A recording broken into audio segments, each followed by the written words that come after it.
They tried to serve her last, tried to dismiss her, minimize her presence, and shrink her hunger into something forgettable. But what they didn't know was that Celeste Morgan didn't ask twice. She didn't rage, she didn't plead. She observed. She recorded, and when the time came, she moved systems. The first sign had been small, almost imperceptible. The flight attendant Becky, her name tag read, had bypassed her on the first drink round. Celeste, seated quietly in 1A, had looked up and offered a polite smile. Becky met her gaze for half a second before moving on to the next row without acknowledgement. At first, Celeste said nothing. She had boarded quietly dressed in a sleek slate-grey jumpsuit with a structured blazer and understated jewelry. Her skin a deep, luminous tone that glowed even under the dull cabin lights. Her presence was powerful, but never loud. It never needed to be. The pre-ordered first-class dinner service began shortly after takeoff. As plates were distributed to the other passengers, delicately plated salmon, warm bread rolls, wine in real glass. Celeste waited, patiently, politely, but the cart rolled right past her. Again. "Excuse me," she finally said, her tone soft but clear. Becky paused, turning with a practiced smile that didn't quite reach her eyes. "Oh, I thought you declined." Celeste arched a brow. "I didn't." Becky didn't apologize. She didn't offer an alternative. She simply said, "Unfortunately, we're out of the vegetarian option now. Maybe next time, confirm your preference earlier." Celeste had. 3 weeks ago. Twice. Becky's tone dripped with a condescension so subtle it could almost be called professional. Almost. Celeste didn't argue. She didn't escalate. She simply folded her tray table back into place and reclined ever so slightly, her fingers lightly brushing the touchpad of her phone resting on her thigh. She scrolled to a folder labeled Polaris, an internal program within Morgan Tech reserved for immediate escalations tied to workplace injustice, vendor violations, or breaches of ethical protocol. Most of its use had been internal. Until now, she sent a single-word message to Aaliyah, her chief of staff, watch, and that was all it took to begin the unraveling. Becky returned moments later with a small bowl of mixed nuts and a can of sparkling water. No glass. No ice. "Best I can do," she said flatly. Celeste accepted it with a slight nod. Not for thanks, but for confirmation. Confirmation that this would not be forgotten. Around her, the hum of first class continued, clinks of cutlery, low murmurs, laughter. A young white man 2 rows back, clearly junior in every way, received extra dessert. The woman across the aisle was addressed by name and asked if she preferred her wine chilled. Celeste received neither courtesy nor name nor choice. She was invisible, or so they thought. She tapped her phone once more. In the background, the Morgan Tech Secure Suite, TMAI, had already begun passing flight records, seating assignments, internal employee behavior logs, and security footage. Facial recognition tags, tone analysis, keyword flags. Celeste didn't need to speak. She had built tools that could speak louder. By the time Becky returned to collect trays, she offered no eye contact, no Miss Morgan, no acknowledgement at all. And that Celeste knew was the moment she became a threat. Because to people like Becky Black, women with power are either a myth or a malfunction in the hierarchy. And nothing terrifies a system more than someone it can no longer ignore. Celeste placed her phone in airplane mode and leaned back. She would land in Los Angeles in 4 hours. And in 5, an entire airline's senior crisis response team would be scrambling. They had served her last, but she would remember first. Celeste Morgan wasn't new to this. She was the founder and CEO of Morgan Tech, one of the most respected AI ethics and infrastructure companies in the world. She had briefed Senate subcommittees, advised Fortune 50 boards, and sat across from presidents plural, explaining not just what her technology could do, but what it shouldn't. But power, she learned long ago, didn't stop people from misjudging you. Not when you were a black woman.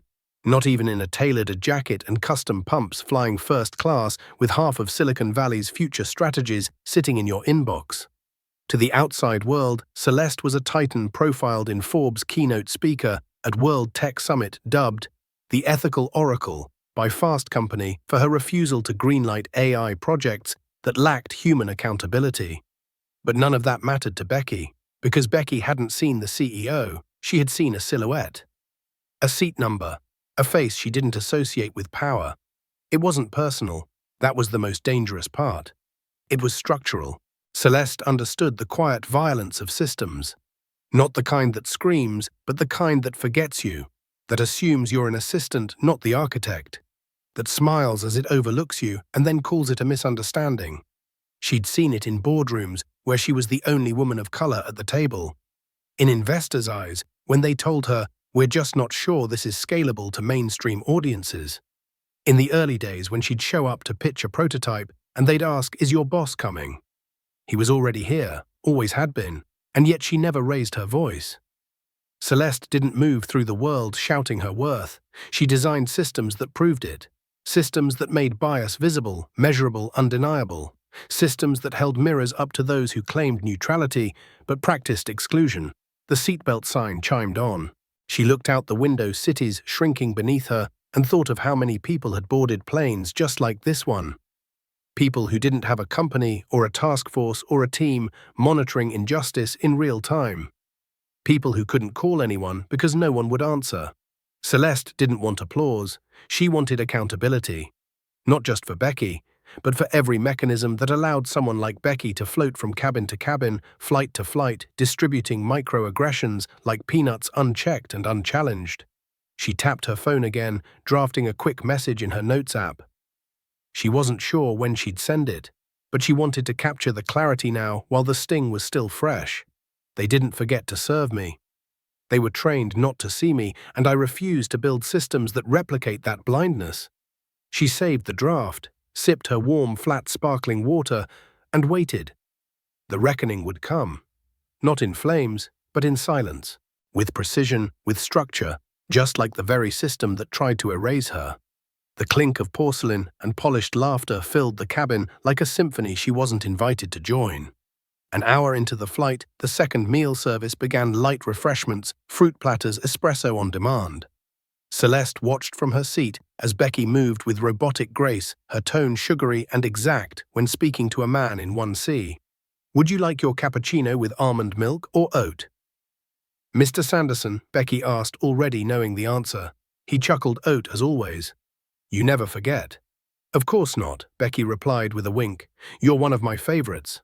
Celeste had seen enough. This wasn't poor training, this was selective effort.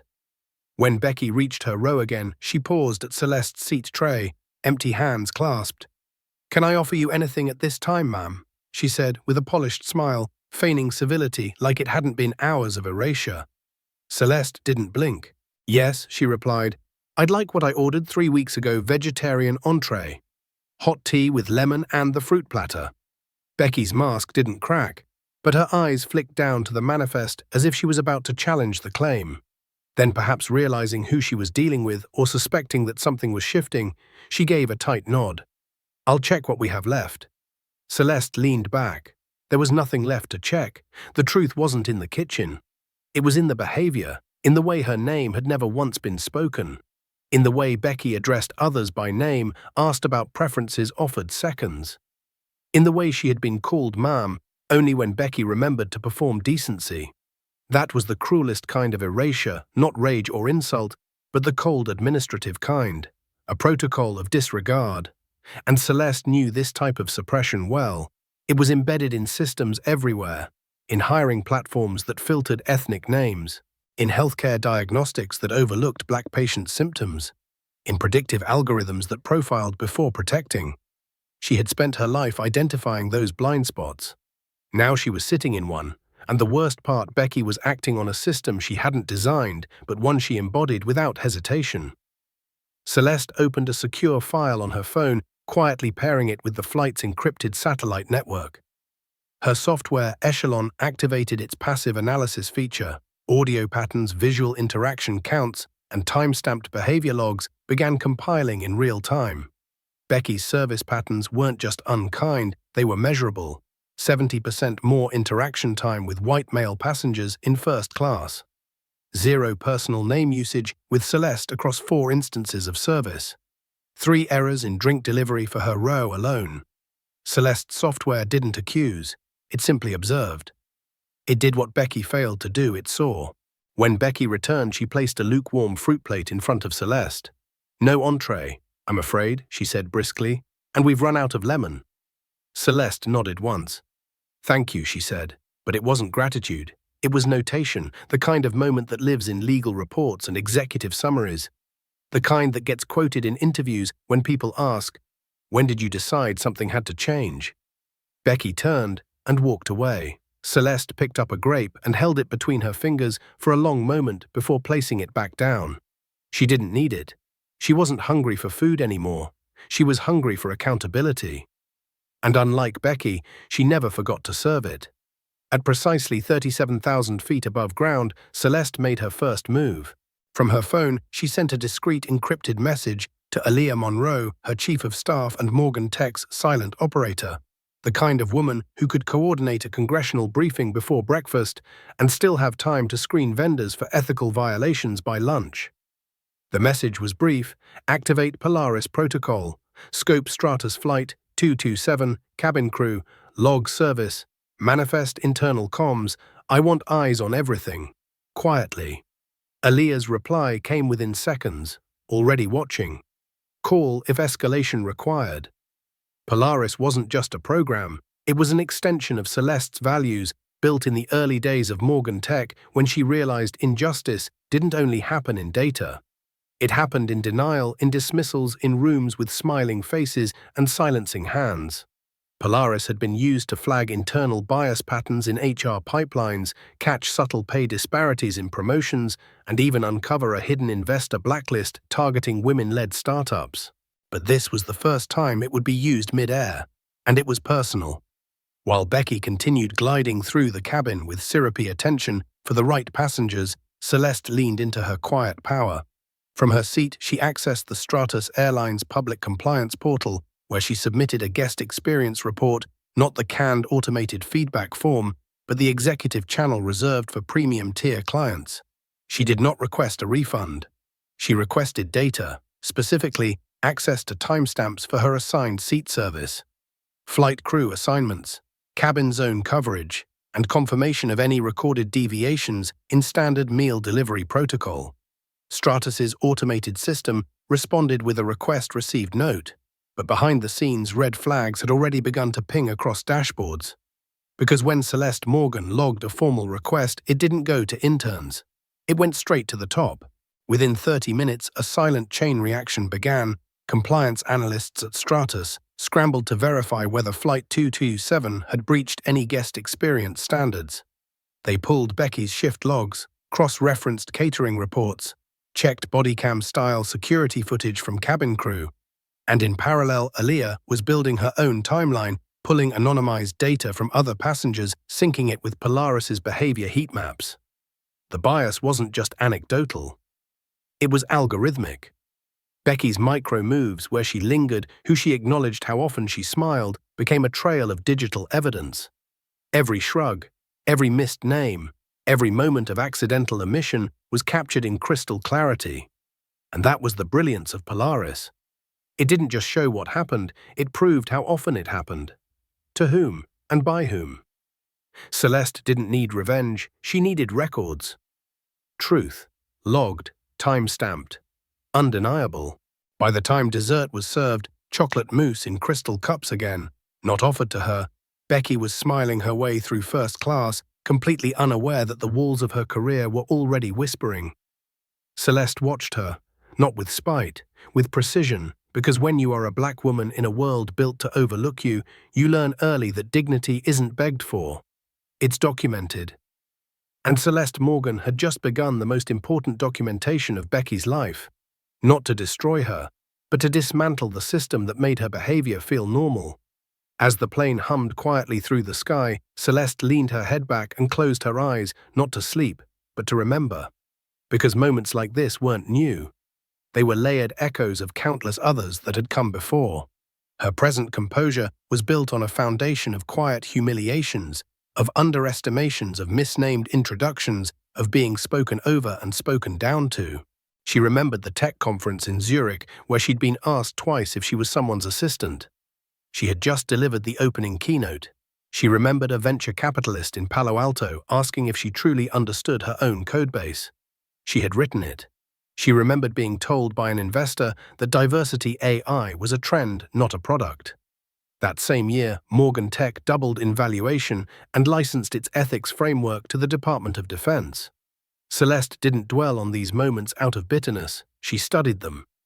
Each one sharpened her understanding of the machine she was trying to redesign.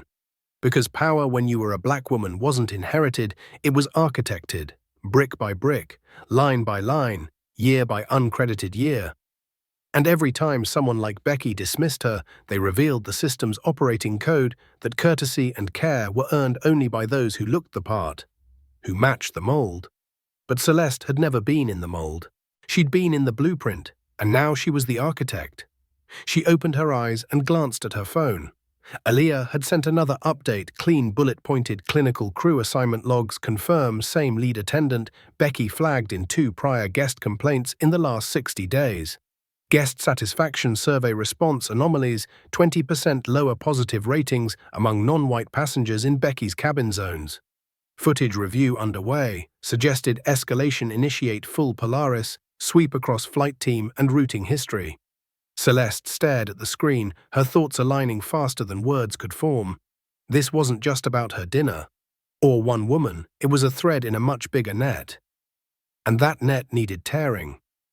She typed a brief message, proceed with escalation. Notify legal, prep draft for HR advisory board.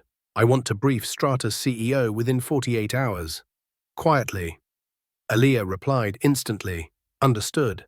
Full Polaris briefing package will be ready before you land. Celeste slid her phone into her blazer pocket and looked out the window again. Beneath them, the land stretched endlessly, grids and lights and invisible networks, systems humming with the same silent code she'd always fought against. Be polite, be grateful, don't cause trouble, fade out quietly. But she had never faded, she had risen, not because they allowed it, but because she refused not to. The hum of the plane, the soft murmur of passengers, the scent of warmed sugar and silent neglect, it all became distant. She wasn't angry anymore.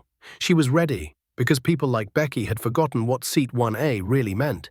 Not just front row, but first to land, and Celeste was preparing to do just that with purpose, with power, and with a reckoning they'd never forget. At 4:08 p.m. PST somewhere over the Nevada border, Aaliyah Monroe activated the Polaris deep dive protocol from her office in San Francisco. The lights were dimmed, blinds drawn. On her screen bloomed an interface most employees at Morgan Tech had never seen, a black and silver dashboard pulsing with live feeds of behavioral telemetry, anonymized interaction data, and passenger sentiment analysis powered by facial micro-expression mapping. This wasn't surveillance, it was proof. And it was built for moments like this. Aaliyah's fingers flew across the keys, cross-referencing Becky's badge ID with flight route patterns and internal complaints logged through private concierge channels. In less than 20 minutes, a troubling map emerged. Becky had been the lead attendant on at least 9 premium routes flagged by passengers of color in the past 3 months. Most of the complaints hadn't reached disciplinary level, they'd been buried as soft feedback or marked resolved after generic apologies were emailed by interns. But Polaris didn't forget. And now neither would Stratus Airlines. Aaliyah opened a secure chat with Morgan Tech's general counsel. Aaliyah flagging behavioral pattern from Stratus Flight 227, probable ethics violation tied to service discrimination, recommending early escalation. General counsel, proceed. Do we notify Stratus yet? Aaliyah, not yet. I want full dossier first. Cross-reference union protections, flight lead training modules, prior internal audit reports. ETA 90 minutes. She minimized the window and turned her attention back to the passenger feedback data. Using machine learning, Polaris had compiled a sentiment heat map of the cabin. Surprisingly, it wasn't just Celeste who had received subpar service. An elderly Korean couple had been offered only 1 blanket when standard protocol allowed 2 per seat. A woman in seat 3A wearing a hijab was addressed as Miss, while others were greeted by name and title. The patterns weren't overt, they were calculated omissions. Aaliyah whispered aloud to no one. Same playbook. Different day. Back on the flight, Celeste refreshed her notifications. The preliminary Polaris snapshot had arrived in her inbox, along with a brief voice memo from Aaliyah. Celeste, we've confirmed bias patterns extending beyond your case. Becky's service logs show statistically significant disparities based on race, gender, and perceived age. We've initiated silent flagging protocols. Do you want to loop in Stratus now or wait until landing? Celeste pressed play again, then once more. She took a slow breath and typed, "Wait until touchdown. I want them unprepared." Because justice delivered too early could be dismissed as emotional. But justice delivered with evidence that reshaped policy. As the cabin lights dimmed for descent, Becky passed by again, still smiling, still in control of her small universe. She glanced at Celeste, nodded once without apology, and continued forward. She had no idea she was walking on a minefield of her own making. Celeste didn't look up this time. She didn't need to. Her systems were already watching. Not with vengeance, with vision. By the time the landing gear touched the tarmac in Los Angeles, the data report would be complete. The crew's shift records would be under executive review. HR compliance teams would be notified, and a closed-door meeting would already be on the calendar at Stratus headquarters. Celeste adjusted her seatbelt. Becky had served her last. But Celeste, she was just beginning. The wheels kissed the runway with the smooth efficiency of a well-trained pilot, and the plane rolled to a gentle stop at Gate 14 of LAX's International Terminal. From the outside, nothing seemed unusual, but inside, an entire ecosystem of consequences had already begun to shift beneath the surface. Celeste remained seated as other passengers gathered their belongings and filed out. She wasn't in a rush.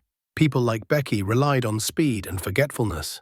But Celeste operated in long memory and strategic stillness. As she sat quietly, a notification blinked onto her lock screen. Aaliyah again. Confirmed. Internal meeting scheduled with Stratus CEO 7:45 p.m. tonight. Your attendance requested. Legal and ethics advisory on board. Celeste's response was swift and measured. I'll be there. Prepare Polaris visuals. I want the bias graph and sentiment delta on screen within the first 2 minutes. No soft openers. Another ding, this one from Stratus's own customer experience division. We apologize for any inconvenience on Flight 227. A representative will meet you at the gate to discuss your experience in private. She smirked. Too late for rehearsed apologies. The real meeting was already waiting in rooms they couldn't prepare fast enough. Celeste rose slowly and gathered her things. As she moved toward the front of the plane, Becky stood at the exit row with her arms folded and that now familiar tone of cool detachment. Thank you for flying with us, she said without eye contact. We hope you enjoyed the flight. Celeste didn't pause. She didn't nod. She didn't perform grace for an audience that hadn't earned it. But just as she stepped onto the jet bridge, she turned her head slightly and said with exquisite calm, "You will remember my name." No threat, no anger, just truth. And Becky, frozen for a moment, felt something unfamiliar flicker behind her smile, unease. Because even if she couldn't name it yet, she had felt it, the shift, the mirror, the reckoning. Outside, Celeste stepped into the terminal, her stride even and assured.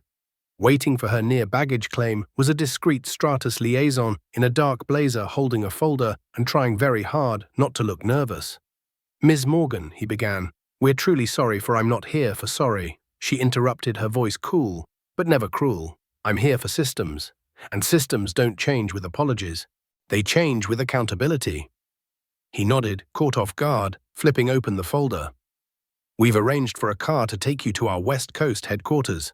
CEO Tanaka has cleared his evening to meet with you and your team." She accepted the folder and glanced at the address. "Good," she said. "I've cleared mine too." Back at Stratus HQ, the boardroom was already humming with tension. Legal reps from HR, the diversity office, a PR director, and the COO sat poised at the long glass table. CEO Hiro Tanaka stood as she entered, extending a hand. "Ms. Morgan Celeste, it's an honor. And a necessary one." Celeste didn't waste time. She opened her laptop, clicked. The screen behind her lit up with the Polaris dashboard. Red, yellow, and green bands painted a picture that was irrefutable. Bias differentials, service pattern maps, response disparity timelines, Becky's name, highlighted. The room fell silent. Celeste stepped back, folded her arms, and delivered her only line. Your system is teaching your staff who matters, and it's failing all of us. No one moved. Not yet. But in that stillness, every person in the room understood this wasn't a complaint. It was a case study. And Celeste wasn't their customer. She was their mirror. Becky didn't know any of it. While executives scrambled and ethics dashboards flickered to life, she was still walking through the terminal, tugging her roller bag behind her, stopping briefly at a coffee kiosk to grab her usual post-flight chai. Her shift was over. In her mind, so was the day. She didn't see the ripple, didn't hear the digital hum of her actions being translated into evidence, didn't sense that her pattern of selective service was now a case study in corporate accountability. But the silence she walked into was about to get loud. At Strata's headquarters, just as Celeste concluded her data presentation, Aaliyah patched into the room remotely. Her voice carried through the speaker with cool precision. We've run the full Polaris trace. In addition to the 8 prior complaints tied to the same employee, we've discovered behavioral mirroring between other attendants trained in the same regional unit. This isn't an individual failure. It's cultural replication. CEO Tanaka leaned forward, visibly unsettled. Meaning, Celeste answered that Becky isn't the disease, she's the symptom. That landed. COO Branson shifted in his chair. What do you propose? Celeste looked directly at him. Immediate suspension of the entire Flight 227 crew, pending review. Independent audit of all guest interaction logs from the past 6 months. Reinstatement of all previously dismissed complaints for re-evaluation. And mandatory Polaris integration across premium service routes. Tanaka inhaled slowly. That's a large ask. No, Celeste said evenly. That's the minimum standard of care. Anything less and I take the entire Polaris report public. And when I do, it won't just be Becky's name on it, it'll be yours. Silence again. Then a quiet voice from legal. We'll draft the terms tonight. Celeste gave a single nod. Back in the terminal lounge, Becky's phone buzzed. Mandatory review. Please report to HR office within the hour. She frowned, typed back. About what? No reply. Her gut shifted. Something was wrong. She thought back to the black woman in 1A. The request for a meal. The steady silence. That look in her eyes. She hadn't recognized her, didn't know her name, and now she wished she had. Because in this moment, walking toward a meeting she didn't expect, and a future she hadn't prepared for, Becky realized something.